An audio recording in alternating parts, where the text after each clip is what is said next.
this is how I believe the world truly is through my eyes, and I want to share with everyone, this is how I see it, and it's almost like an argument. This is why I think this is the way it is, and I want you to, hopefully by the end, you'll agree with me. That's my goal, is that, in a sense, that after you watch this film, you'll agree that, oh, these situations aren't so clear-cut, and maybe I should think about them more.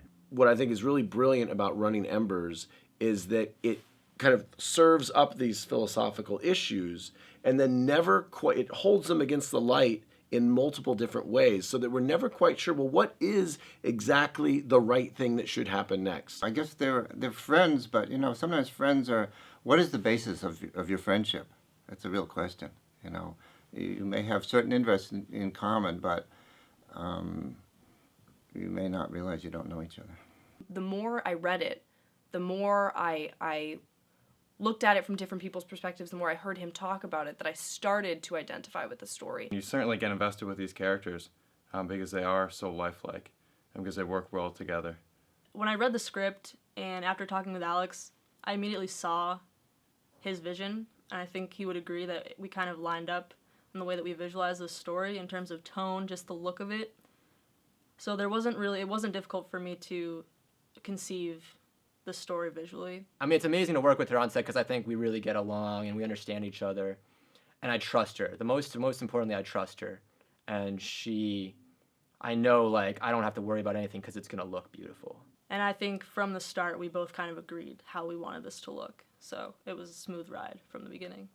And that's just an amazing feeling to have in terms of, like, getting that weight off your shoulders, not having to worry about the camera work at all. As casting director, I had a huge part in the very beginning of making the film. So in the beginning, obviously, as casting director, I had to cast the movie. So I had to my main challenge was finding actors for the two main roles, and that's primarily what I worked on for the beginning, which was about like a 2 or 3 week long process. Action. I'm not like you, Brandon. I'm glad this is so easy for you. You think this is easy for me? This thing's screwing with me too, man. A lot of films that I've done have been very minimal acting, and I knew that this script is very acting heavy. It's very performance heavy, and it's very difficult performances. Alex always did a very good job giving us space to go off and get into our own little world, but also being comfortable that, like, he was there for us. There was a great moment in one of our early shoots that was, like, gonna be intense, where he took me aside and Alex said, like, look, like, this is your opportunity to present what you have to the table, bring your best, and, like, I know that you can bring your best, and you know, but do your work, put in your time, put in your effort, because there's no actor that goes out there and just starts to act. You get into the mindset, you explore the emotions in your off period or off time. Even when you're not filming on set, you know, you go off, you get into that state, and I think he did a very good job Alex did a very good job just making that environment for us so that we could go off, and it was completely fine for us to go off and just explore these deep and dark emotional ideas in our own little corner and come back and film it. Every single time that something wasn't going right, he would immediately think about it, and then he'd tell me to do something a different way, and I think almost most of the time it would end up working out pretty well. He knew exactly what to say to me to try and make me come across, like, I don't know, in some scene more emotional or less, I don't know, like, different types of things. He knew exactly like what to tell me to make myself, like, do the best I could do in a scene. So I don't know, I'm really, really thankful for that, because he definitely gave me the best advice I needed. Kind of starting to think, you know, so, you know, when someone's thinking about something, they kind of don't really look at anything in particular. They kind of just start zoning out on points that don't exist. You know, their eyes kind of just start hitting, like, random things because they're in their own head. I think I would have lost something if he wasn't in this. I think my work wouldn't be as good if he wasn't in this film. And to have you and just, like, encourage me the whole entire way was very helpful. And, like, I'm grateful for that too. So grateful to have found my two leads who are just, like, I'm just so grateful that they were willing to give these performances, because they're very exposing performances, kind of. And action. Sweetie, what's going on? Please, just stop. Just stop. Just try to help. I think the crazy thing about the story is that the amount of emotion that it has. I don't think you would expect from non-professional actors to bring out that much emotion. And from a non-professional crew to take on something like this, Usually you would expect a horror movie or like something a little simpler, something easier, but it's just it seems like a big thing to take on, and it worked. It's not taking a bigger than life story and trying to be made. It's really something that it's real and it's simple and it's really drama based. It's really a story that it relies heavily on the story itself and the acting and the characters. It's not like an over the top. It's a classic like independent film, low budget independent film, which I really admire.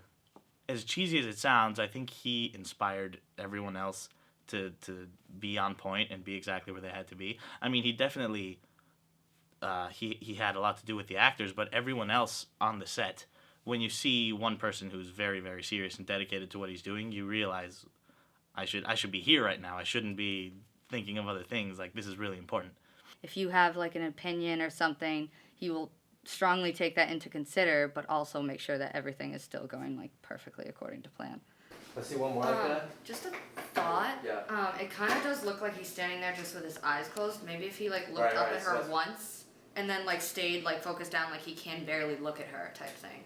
He's always every tiny little thing and every broad thing we've talked about related to this film, he's dealt with in a very professional manner, a professional and very impassioned manner. Like, he cares with the tiniest little thing involved with this film. Like, oh, there's a small problem that needs to be solved. We have to solve it. How do we go about that? So the thing is about Cillian, obviously he's not dragged. So he doesn't have to worry about the fact that his eyes are going to catch these side things. So right now, he's looking out the side. I had never been a part of something like this, and I didn't expect it to be so professional. My first day there, everyone was really serious. They knew exactly what they had to do. I didn't really know what to expect, but it exceeded all expectations, and I had more fun than I thought I would. It was great. Rolling. Camera 2 rolling. Rolling. Sound rolling. Rolling. Running Embers, cover scene 3, take 18. And action. It's definitely like a family, but everyone's so professional. Everyone's doing what they wanted to do, and they did their job like really good. Anytime you picture the way you want a project to go, you picture it on the grandest scale possible. You picture it with all the right equipment and all the right help on set, and you picture it going the way you see a Hollywood film going. But the reality behind it was couldn't happen that way. And so with more funding, I could see the scale increase by, 10, 15, 20 times. Covered scene 5, take 11. And action. That scene in particular, the quarry scene, it's a very pivotal moment in the film. It's when Teddy takes a backpacking trip, and Alex and I discussing this scene had this grandiose vision of how it would unfold in terms of camera movement. And honestly, when we got to the location, there was no way to pull it off based on what we had. We tried to use a bicycle to get some stabilization, but we needed like a jib crane. We needed some sort of Steadicam to get the sweeping motions and to get this warping effect of this crazy like canyon that we had around us. And I think if we had that, it would just be like one of the most mind-blowing visually shots of the film. So of course, if we could get some equipment like that, I mean, that beyond the quarry scene, we could also enhance the shots as well. Just seeing the way we operate off of no money makes it so apparent that we could do this if we just had some funding. Seeing everything that we can pull off with literally nothing, it's incredible what we could pull off with money. Knowing what we know now, seeing what we've made with this equipment, it really boosts our confidence, because we can see like, wow, we have the ability to make something that looks beautiful with this type of equipment. If we were to elevate our game technically, I know that we like the possibilities are endless. Like, we have an amazing crew and we have the vision, so if we had the technology, I mean, everything would come together and we could make something incredible. It's almost impossible to make a feature film without any funding. So we scrapped together, and I think we scrapped together a real gem of a trailer, considering there was no money and the scheduling of the crew was kind of, a little haphazard. We just want to make this film the way every other filmmaker makes their film. You get a budget and you go and do what you should be doing. That is, create a beautiful piece of cinematic art that that entertains people. It makes people think, makes people talk to each other, and when we get the funding, then we can do that. Without the funding, the process will be dragged on for a very long time. And I think one of the great things that we have is we've got a lot of momentum. We've got very creative and enthusiastic people on board already who aren't being paid. Imagine what we'll have when we can at least compensate these people a little bit financially. If we can get the funding that we need to make this film, if we get any funding at all, it's going to be significantly better than what you see in the trailer right now. Because, I mean, we just had nothing. We made this on absolutely no budget. We made it on the baseline everything, baseline audio equipment, baseline everything, and no equipment at all. We came up with, I mean, we had one time when we were literally carrying our DP, try to get a shot.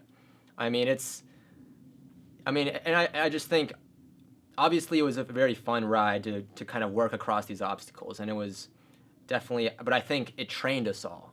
And now we're all ready, we're on a certain level now. If you give us the funding and you give us the money to make the film, we're going to be it's just going to be significantly better than the trailer you see. When the producer Kevin Taylor Anderson and A.S.K get their funding, they can, I believe in this movie, and I believe that the absolute sky is the limit with them.